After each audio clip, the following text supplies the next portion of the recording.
Hello दोस्तों, स्वागत है आपका आपके अपने चैनल मार्केट सपोर्ट में। दोस्तों, आज की इस वीडियो में हम डिस्कस करेंगे ओवरऑल मार्केट के हालचाल के बारे में।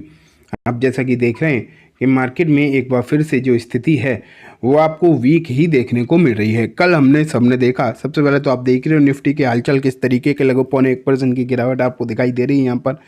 कल हम सबने देखा कि मतलब दिल्ली की जो नतीजे आए थे उसके लिहाज से लोगों को जो है उम्मीदें थोड़ी सी लग रही थी। वैसे मैंने बोला भी था कि मार्केट की स्थिति अच्छी नहीं है और इस तरीके की स्थिति में कोई भी आप ये मत सोचो कि इसके चलते कुछ हो जाएगा या इसके चलते कुछ अच्छा देखने को मिलेगा। ऐसा फ़िलहाल मुझे कुछ भी नज़र आ नहीं रहा है, ठीक है।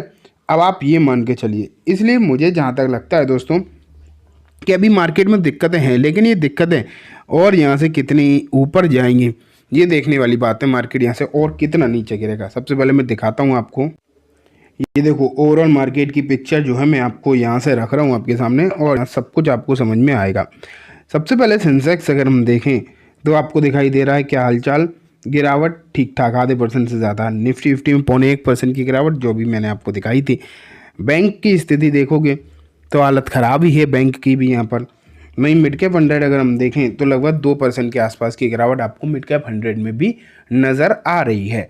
तो ओवरऑल समस्या अगर हम देखें तो मार्केट में क्लियर कट देखने को मिल रही है, इसमें कोई भी डाउट वाली बात तो है नहीं। अब अगर हम इस इंडेक्स को तो देख लिया, लेकिन टॉप एडवांसेज एंड डिक्लाइंस देख लो, ये भी इंपॉर्टेंट होता है। सिर्फ 491 शेयर्स हैं एडवांसेज में, वहीं 2120 शेयर डिक्लाइन में। मतलब मार्केट की जो डेप्थ है वो बहुत ज़्यादा ख़राब नज़र आ रही है। टॉप गेनर्स में कोटक हो गया, पेज हो गया, बर्जर, भारती हैं, टॉप गेनर्स में है ये 1-1, 1.5% लेकिन अगर हम टॉप लूजर्स में देखें, एलकेम लैब 6-6.5%, 7% के आसपास डाउन, ठीक है। मैक्स हेल्थ 6% से यार, डिलीवरी 5.5%। नंबर अच्छे थे इनके, लेकिन अच्छे नंबर्स के बाद भी गिरावट। मैक्रोटेक डेवलपर 5% के आसपास टूट गया। तो हालात अगर आप देखोगे तो मार्केट के दिन पर दिन खराब आपको होते हुए दिखाई दे रहे हैं। जिस तरीके की स्थिति आपको मार्केट में फ़िलहाल के समय पर देखने को मिल रही है, फ़िलहाल के समय पर बनी हुई नज़र आ रही है, वो इस तरीके की स्थिति है दोस्तों। आप ये मानो कि बिल्कुल भी किसी को समझ में नहीं आएगा कि अभी क्या कर सकते हैं, हमें क्या करके चलना चाहिए, क्योंकि अच्छी खबरों पर भी मार्केट जो है नहीं संभल रहा। इम्पोर्टेंट बात ये नहीं कि मार्केट गिर रहा है, इम्पोर्टेंट बात ये है कि अच्छी खबरों पर भी मार्केट नहीं संभलता, तब और ज़्यादा गिरता है। जितनी खबरें अच्छी आती है ना, उतना मार्केट जो है और गिरता है। अगर हम और ज़्यादा इंडाइसिस की तरफ चलें तो यहाँ पर किस तरीके की स्थिति है वो भी आप यहाँ पर देखते जाओ। निफ्टी 50 में आप देख रहे हो, ठीक है, क्या हाल है। लगभग ये तो हमने देख ही लिया ऊपर, लेकिन स्मॉल कैप नहीं देखा था। तो 2% टूट रहा है स्मॉल कैप, कितना 2%। एंड 2% का मतलब आप समझ रहे हो ना, भारी भरकम गिरावट है। Small cap, mid cap, small cap मतलब बुरी तरीके से टूट रहे हैं। अब सेक्टोरियल के ऊपर चलें तो ऑटो देखो, ऑटो की स्थिति खराब। वहीं अगर हम आईटी की स्थिति खराब, ऑटो की ज़्यादा खराब है बाकियों से, लेकिन बाकी भी सही नहीं है। फार्मा की भी स्थिति काफ़ी ज़्यादा वीक ही देखने को मिल रही है। रियलिटी बहुत डाउन है, सबसे ज़्यादा तो रियलिटी डाउन देखने को मिल रहा है। देख पा रहे हो लगभग 3% के आसपास रियलिटी जो है टूट रहा है। ये इंडेक्स पूरा का पूरा बहुत कमज़ोर दिखाई दे रहा है। उसके बाद मीडिया, एनर्जी, बाकियों की भी हालचाल जो है वीक ही दिखाई दे रहे हैं। तो जैसे कि अभी मैंने आपको थोड़ी देर पहले बोला क्या कि अच्छी जो खबरें निकल कर आती हैं, अभी जो समय है उसमें अच्छी खबरों का समय भी नहीं है मार्केट में, ये मानो आप, क्योंकि जितनी मार्केट के लिए अच्छी खबरें आती हैं वो इसे और ज़्यादा वीक कर देती हैं।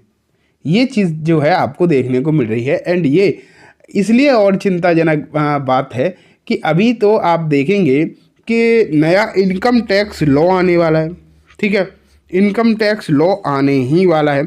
अब इनकम टैक्स लॉ में आपको क्या देखने को मिलेगा, वैसे तो कहा यह जा रहा है गवर्नमेंट की तरफ से कि इस इनकम टैक्स लॉ में कुछ भी ख़राब चीज़ें देखने को नहीं मिलेगी। उन्होंने तो ये कहा है कि यहाँ पर हमने टैक्सेस को सिंप्लीफाई करने की कोशिश करी है, ठीक है। ये कहा जा रहा है कि हमने चीज़ों को सिंप्लीफाई करने की कोशिश करी है, लेकिन आप ये मान के चलो कि कुछ भी हो जाए, नया कानून आ रहा है ना, तो नए कानून में ऐसा हो ही नहीं सकता कि गवर्नमेंट ने कोई भी ऐसी चीज़ नहीं लेके आए हों जो कहीं ना कहीं प्रॉब्लम क्रिएट ना करे। एंड ज़रा भी अगर ऐसी कोई चीज़ देखने को मिल गई जो कि प्रॉब्लम क्रिएट करती हुई देखने को मिली, तो उसके चलते मार्केट में एक भारी गिरावट भी हो सकती है। अब मैं आपको एक रिपोर्ट पर लेकर चलता हूँ। ये देखो, Sensex tanks over 600 points, 3 reason why stock market is falling today. तो यहाँ अगर हम देखेंगे तो क्लियर कट आप देख पा रहे हैं कुछ पॉइंट्स इन शॉर्ट अगर हम देख लें तो यहीं पर आपको मालूम पड़ जाएंगे। सेंसेक्स 600 पॉइंट डाउन, निफ्टी 2, ठीक है। फॉरेन इन्वेस्टर्स, सबसे बड़ी बात तो ये एफआईआईज की है। एफआई जो है अभी रेट कट भी हुआ भारत में और देख पा रहे हो अब रेट कट का भी कुछ भी अच्छा इम्पैक्ट नहीं पड़ा। एफआईआईज की जो बिकवाली है वो लगातार जारी ही है। एफआईआई जो है लगातार बेच ही रहे हैं। स्पेशली अगर आप देखो जब रेट कट आता है उसके बाद तो उम्मीदें लोग थोड़ी सी लगाते ही हैं, उसके बाद तो ऐसा लग ही रहा था कि शायद अब जो है एफआईआई बेचना थोड़ा सा बंद कर सकते हैं। लेकिन अगर आप देखोगे तो वो भी देखने को नहीं मिला, वो भी जो है देखने को नहीं मिला है। एफआईआई फिर भी आपको बेचते हुए ही देखने को मिल रहे हैं और ये एक अपने आप में बड़ी समस्या कहीं ना कहीं नज़र आ रही है। ठीक है, रुपया जो है वो नहीं रुक रहा, इम्पॉर्टेंट बात है। इसके चलते अगर आप देखोगे तो कहीं ना कहीं बहुत बड़ी समस्या आपको देखने को मिलेगी। रुपया जो है बिल्कुल भी नहीं रुक रहा है, डेली लो पे लो बनाता हुआ चला जा रहा है और आज भी रुपया की जो स्थिति है वो ख़राब ही है। एंड जिस तरीके की स्थिति रुपया की दिखाई दे रही है वो मार्केट में एफआईआई इसको टिकने नहीं देगी। जब तक ये रुपया नहीं रुकेगा ना, जब तक ये गिरना बंद नहीं होगा तब तक एफआईआई जो है मार्केट में रुक ही नहीं पाएंगे, चाहे कुछ भी हो जाए, क्योंकि वो अपना इन्वेस्टमेंट लेकर आएंगे। ठीक है, वो अपने डॉलर को रुपए में कन्वर्ट करेंगे। अब आप खुद सोच लो कि डॉलर को पहले रुपए में कन्वर्ट करेंगे तो ठीक है, जो भी रेट मिलेगा वो ठीक है, लेकिन मान लेते हैं जब वो इन्वेस्ट करने के बाद जब रिडीम करेंगे और उनका जो मतलब इन्वेस्टमेंट है वो जब रुपए में आएगा और फिर वो डॉलर में कन्वर्ट करेंगे तो उनका पैसा कम हो जाएगा। तो इस चक्कर में अगर आप देखोगे ना कहीं समस्या इसलिए बनी हुई है कि उन्हें ऐसा लग रहा है कि हमारे इन्वेस्टमेंट का जो रिटर्न है वो मिल ही नहीं पाएगा हमें। बेसिकली उन्हें तो यही लग रहा है कि हमारे इन्वेस्टमेंट का रिटर्न हमें ठीक तरीके से जो है मिल नहीं पाएगा, इसलिए यहाँ पर कहीं ना कहीं डाउट में है एफआईआईज।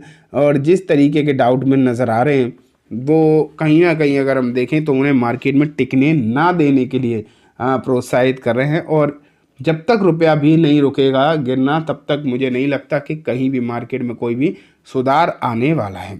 ठीक है, तो दोस्तों ये बात हो गई कंप्लीट ही।